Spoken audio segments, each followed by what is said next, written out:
बिस्मिल्लाहिर्रहमानिर्रहीम, अस्सलाम वालेकुम। बायोकेमिस्ट्री में एक बहुत इंपॉर्टेंट टॉपिक है राइबोन्यूक्लिक एसिड या आरएनए। आज हम इसको डिस्कस करेंगे, इसकी फॉर्मेशन, कॉम्पोजिशन और फंक्शन वगैरह इसके बारे में जानेंगे। राइबोन्यूक्लिक एसिड न्यूक्लिक एसिड की एक टाइप है।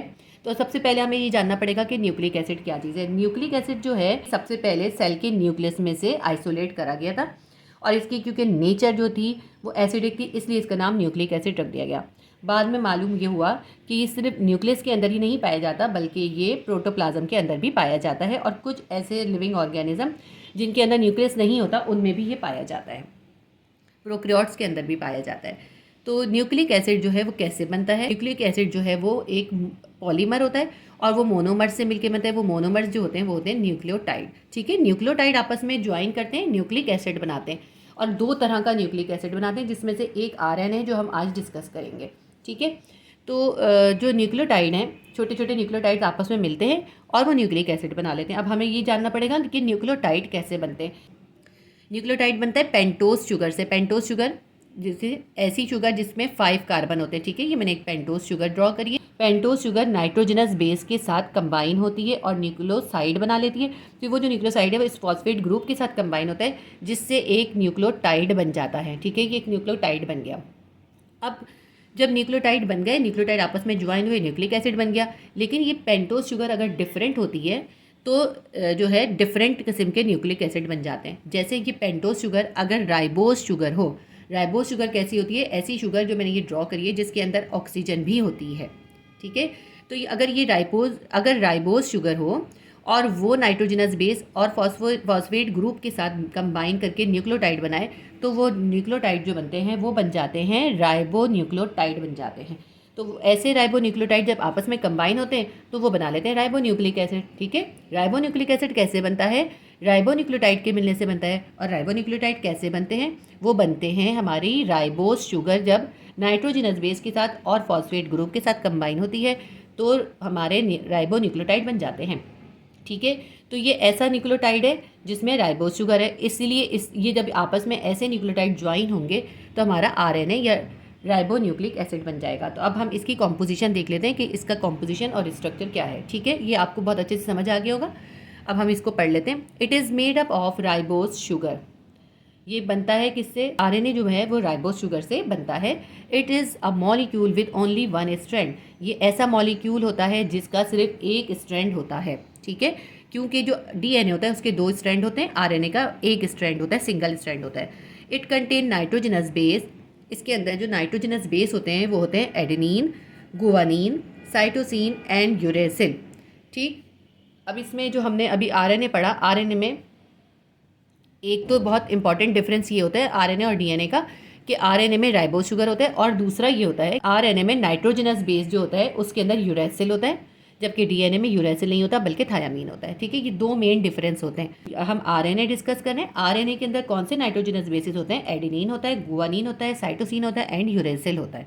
ठीक है, अब हम आगे देखते हैं। It is present in nucleolus. ये कहाँ पाया जाता है? ये न्यूक्लियोलस के अंदर पाया जाता है। अब हम इसका फंक्शन देखते हैं कि ये कैसे काम करता है। अच्छा, एक इंपॉर्टेंट बात ये है कि आरएनए जो है वो डीएनए से ही बनता है। डीएनए जो होता है वो फॉर्म करता है आरएनए को। और डीएनए क्या करता है? डीएनए जो जेनेटिक इन्फॉर्मेशन होती है, डीएनए ने अपने पास स्टोर की हुई होती है। डीएनए उस जेनेटिक इन्फॉर्मेशन को जब सेल बनने का टाइम होता है उस वक्त आरएनए के पास भेज देता है। आरएनए उसको रिसीव करता है और फिर उससे उसको डीकोड करता है, यानी कि जानता है कि उसके अंदर क्या है। जो जो इन्फॉर्मेशन और जो जो इंस्ट्रक्शन आई होती हैं उसको डीकोड करता है और फिर जो है उस इन्फॉर्मेशन के हिसाब से जो सामान होता है, जो जो चीज़ें चाहिए होती हैं, जितने अमाइनो एसिड चाहिए होते हैं, वो जो है राइबोसोम्स के पास भेज देता है। राइबोसोम्स के अंदर जो है आरएनए की एक और फॉर्म होती है जो उसको जो है सिंथेसाइज करके प्रोटीन बना लेती है अमाइनो एसिड से। ठीक है, तो आरएनए जो है वो 3 तरह के हैं। सब आरएनए के भी 3 पार्ट्स हैं। सबसे पहला पार्ट वो है एमआरएनए, यानी मैसेज रिसीव जो करता है वो वाला आरएनए, जो इन्फॉर्मेशन रिसीव करता है। किससे रिसीव करता है? डीएनए से। तो आरएनए क्या करता है? डीएनए से मैसेज को रिसीव करता है, जो फिर वो उसको डिकोड करता है, रीड करता है, डिकोड करता है और फिर उसको भेज देता है किसके पास? टीआरएनए, ट्रांसपोर्ट आरएनए के पास। ठीक है, स्मॉल टी और स्मॉल एम है। ट्रांसपोर्ट आरएनए क्या करता है? जो इन्फॉर्मेशन उसके पास आई होती है उसके हिसाब से अमाइनो एसिड को राइबोसोम को डिलीवर कर देता है। ठीक है, अब जब ये राइबोसोम के पास चले गए अमाइनो एसिड, तो वहाँ पे एक और टाइप का, थर्ड टाइप का आरएनए होता है जिसे कहते हैं स्मॉल आर आरएनए। ठीक है, ये क्या करता है, ये उन अमाइनो एसिड को जो वहाँ पहुँचे होते हैं और जिस इंस्ट्रक्शन से पहुँचे होते हैं उस इंस्ट्रक्शन के हिसाब से उनको लिंक्ड करता है आपस में। अमाइनो एसिड आपस में लिंक्ड होते हैं, पेप्टाइड बॉन्ड बनाते हैं, डिहाइड्रेशन होती है और जो है वाटर की डिहाइड्रेशन हो जाती है और प्रोटीन सिंथेसाइज हो जाता है या प्रोटीन फॉर्म हो जाता है। ठीक है, तो ये मैंने आपको जो समझा दिया, ये बिल्कुल इसी तरह फंक्शन हम लिखेंगे। मैं आपको एक दफ़ा ये रीड करके भी बता देती हूँ कि किस तरह लिखना होगा। सॉरी, आरएनए का फंक्शन हम कर लेते हैं। DNA produce RNA in order to convey genetic information. DNA ही आरएनए को प्रोड्यूस करता है, किस लिए? क्योंकि जेनेटिक इन्फॉर्मेशन को उसने कन्वे करवाना होता है ना, आगे पहुँचाना होता है।